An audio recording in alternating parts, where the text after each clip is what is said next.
Hello friends, welcome to Tamil வீட்டு சமையல். இன்றைக்கி ரொம்பவே சுவையான டீ கடை பால் பன் எப்படி செய்யலாங்கிறது தான் பார்க்க போகிறோம்.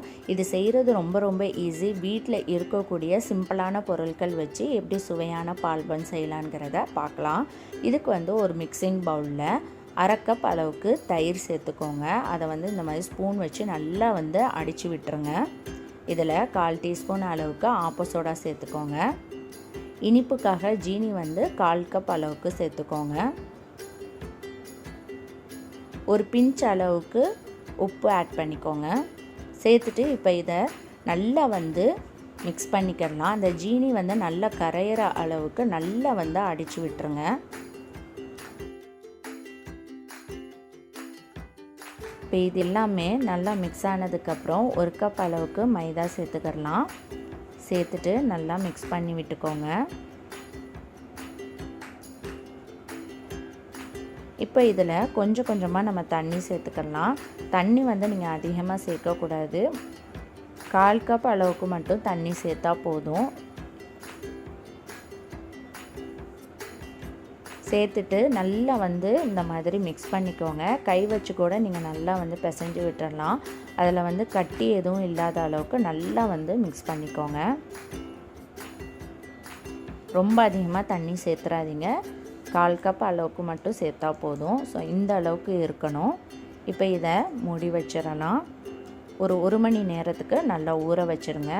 நல்லா ஊறினா தான் பொரிச்சு எடுக்கும் போது பால் பன் நல்லா பொசுன்னு வரும்.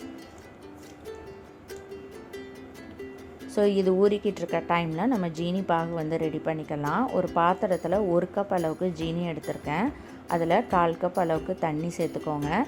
ஜீனி கரையிற அளவுக்கு குக் பண்ணிக்கோங்க. 2 நிமிஷத்துலேயே பார்த்திங்கன்னா ஜீனி நல்லா கரைஞ்சிரும். இதில் இந்த கம்பி பதம் வரணும் அப்படிலாம் அவசியம் இல்லை. ஜஸ்ட்டு நீங்கள் கரைச்சி விட்டால் மட்டும் போதும். இப்போ இதில் வாசனைக்காக 2 ஏலக்காயை தட்டி ஆட் பண்ணிக்கோங்க. இப்போ கேஸ் ஆஃப் பண்ணிவிட்டு இதை ஒரு ஓரமாக எடுத்து வச்சுருங்க. இப்போ மாவும் பார்த்திங்கன்னா 1 மணி நேரம் கழித்து நல்லா ஊறிடுச்சு.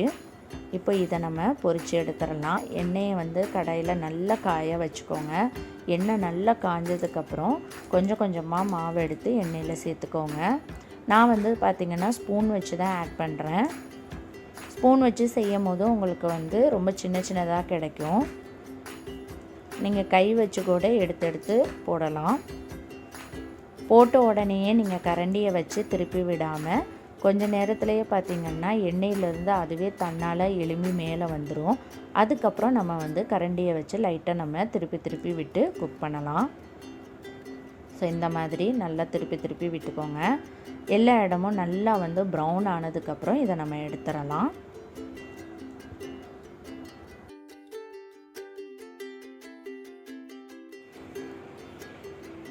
ஸோ இந்த அளவுக்கு நல்லா ப்ரௌன் ஆனதுக்கப்புறம் இதை நீங்கள் எடுத்துடலாம். இதே மாதிரி எல்லாத்தையும் போட்டு பொரித்து எடுத்துக்கோங்க. நான் இப்போ கை வச்சு கொஞ்சமாக மாவு எடுத்து எண்ணெயில் சேர்த்துக்கிறேன். ஸோ இந்த மாதிரி செய்யும் போது உங்களுக்கு நல்லா பெருசாக கிடைக்கும்.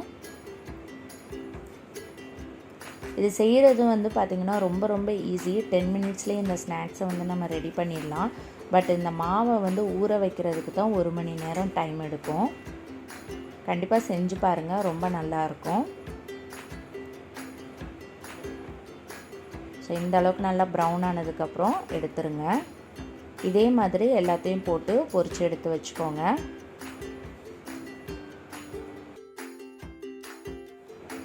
எல்லாத்தையும் இதே போல் நான் பொரித்து எடுத்து வச்சுருக்கேன். இப்போ இதை ஜீனி பாகில் நம்ம ஆட் பண்ணிக்கலாம். பேட்சாக ஜீனி பாகில் சேர்த்துக்கோங்க. சேர்த்துட்டு ஒரு 2 நிமிஷம் நல்லா ஊற வச்சுடுங்க. 2 நிமிஷம் நல்லா ஊறினதுக்கப்புறம் இதை நீங்கள் சர்விங் பிளேட்டுக்கு நீங்கள் மாற்றிக்கிடலாம்.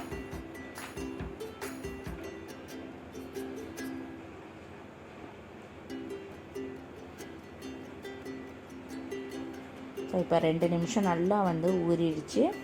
இப்போ இதை நம்ம எடுத்து சர்விங் பிளேட்டுக்கு நம்ம மாற்றிக்கிடலாம். இதே போல் எல்லாத்தையும் சேர்த்து நல்லா ஒரு 2 நிமிஷம் ஊறினதுக்கப்புறம் சர்விங் பிளேட்டுக்கு மாற்றிக்கோங்க. ஸோ ரொம்பவே சிம்பிளான ஒரு ஈஸியான டீக்கடை பால் பன் சூப்பராக ரெடி ஆயிடுச்சு. வீட்டில் இருக்கக்கூடிய சிம்பிளான பொருட்கள் வச்சு ரொம்ப சுவையாக நம்ம செஞ்சிடலாம். கண்டிப்பாக நீங்களும் ட்ரை பண்ணி பாருங்கள், எல்லாருக்கும் ரொம்ப பிடிக்கும். ட்ரை பண்ணி பார்த்துட்டு மறக்காமல் ஃபீட்பேக்கை போஸ்ட் பண்ணுங்கள். இந்த வீடியோ வந்து உங்களுக்கு பிடிச்சிருந்துச்சுன்னா லைக் பண்ணுங்கள், ஷேர் பண்ணுங்கள், மறக்காமல் சப்ஸ்கிரைப் பண்ணுங்கள். தேங்க்யூ.